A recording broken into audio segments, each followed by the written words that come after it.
नमस्ते। यसलाई चाहिँ नेपालीमा सातु भनिन्छ।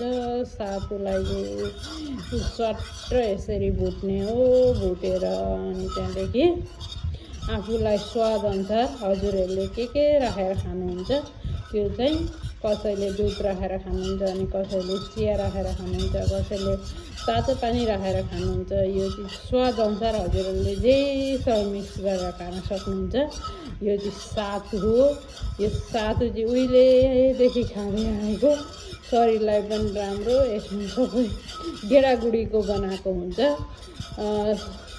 गेडागुडीमा मकै, बटमास,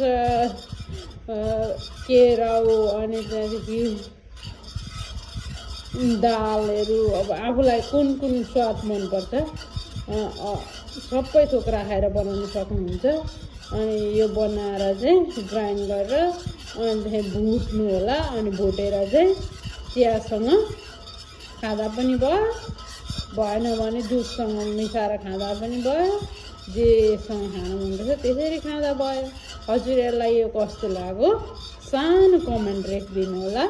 Thank you. Bye bye. Have a good day. God bless you.